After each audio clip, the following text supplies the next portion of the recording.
Hello everyone, welcome back to being technical. Regular expression के बारे में हम पढ़ रहे थे कंपाइलर डिज़ाइन में। अब हम ये चेक करेंगे कि रेगुलर एक्सप्रेशन से हम स्ट्रिंग कैसे बना सकते हैं।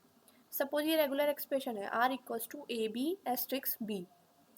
तो इसमें हमें साफ पता लग रहा है, हमने एस्ट्रिक्स का मतलब पढ़ा था क्लीन क्लोजर। इसका मतलब ये होता है कि यहाँ पे b का कोई भी एग्जिस्टेंस नहीं हो सकता, या फिर वन और मोर देन एग्जिस्टेंस हम यूज़ कर सकते हैं। मतलब यहाँ पे हम b को नल भी रख सकते हैं, 1b भी रख सकते हैं, 2b भी रख सकते हैं, and a number of use कर सकते हैं, number of occurrence of b use कर सकते हैं।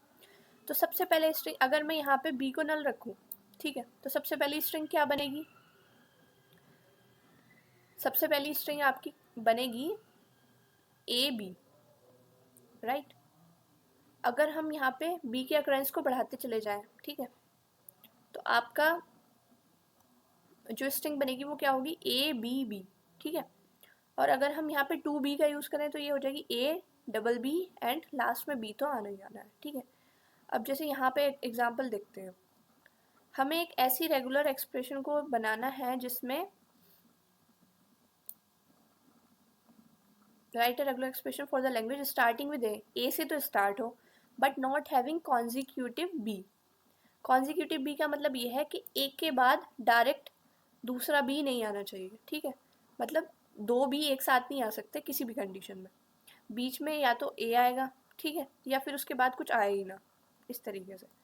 तो ए का आना तो कंपलसरी है, स्टार्ट में ए आना ही आना चाहिए, ठीक है। इसमें लिख रहा है स्टार्टिंग विद ए, तो मान लीजिए ए तो हमने रख ही लिया।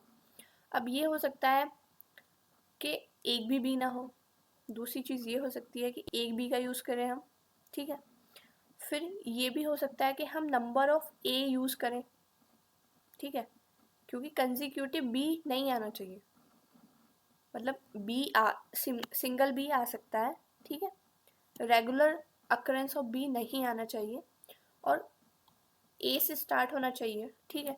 तो कितने भी ए आ सकते हैं, कोई दिक्कत नहीं आएगी, लेकिन कितने भी बी लगातार नहीं आ सकते, लगातार बी को नहीं आना है। तो इससे स्ट्रिंग्स इस तरीके से जनरेट होंगी, ए बी ए बी, ठीक है। अब हम ये भी कर सकते हैं यहाँ पे triple A B, triple A B A B ऐसे करके हम जनरेट कर सकते हैं, लेकिन कहीं भी जो है आपको लगातार बी नहीं आना चाहिए। और इसके लिए रेगुलर एक्सप्रेशन क्या बनेगा? अगर कुछ ऐसे इस लैंग्वेज में दे दें आपको और ये पूछ लेंगे इसके लिए रेगुलर एक्सप्रेशन क्या बनेगा, तो ए तो आपका आना ही आना है, ठीक है, ए तो आपका आना ही आना है। और साथ में आपका ए बी के अक्रेंस कितने भी हो सकते हैं। हमें ए बी का अक्रेंस इसलिए लिया क्योंकि अगर हम यहाँ पे ए प्लस बी कर देते तो इसका मतलब ये हो जाता कि बी के भी कितने अक्रेंस हो सकते हैं, जो कि गलत हो जाता क्योंकि लगातार बी तो आना नहीं है। तो हमने इसलिए हमेशा ए के साथ बी को लिया है। तो जब भी हम यूज़ करेंगे इसका मतलब ये होता है, या तो हम ए स्ट्रिंग बना सकते हैं और उसको कितने भी अक्रेंस यूज़ कर सकते हैं, क्योंकि यहाँ पे एस्ट्रिक लगा हुआ है दोनों के ही बाहर, ठीक है, बीच में और लगा हुआ है और बाहर एस्ट्रिक लगा हुआ है। या फिर हम ए बी का यूज़ करें और उसके कितने भी अक्रेंस को यूज़ करें। तो अगर हम ए बी का यूज़ करेंगे उसके मल्टीपल अक्रेंस भी हम बनाएं तो क्या बनेगा? A B A B A B A B A B ऐसे करके स्ट्रिंग बनेगी। तो कभी भी क्या होगा कि बी का मल्टीपल अक्रेंस आ ही नहीं सकता और हमेशा ए से ही स्टार्ट होगी स्ट्रिंग, ठीक है। सो इस तरीके से लॉजिक लगा करके हमें सोचना है। अब जैसे ये है, right a regular expression for the language expecting all the string in which number of a's is followed by any number of b's is followed by any number of c's। a के बाद कितने भी b आ सकते हैं, b के बाद कितने भी c आ सकते हैं। तो a के मल्टीपल अक्रेंस हो सकते हैं, b के मल्टीपल अक्रेंस हो सकते हैं, c के मल्टीपल अक्रेंस हो सकते हैं, ठीक है।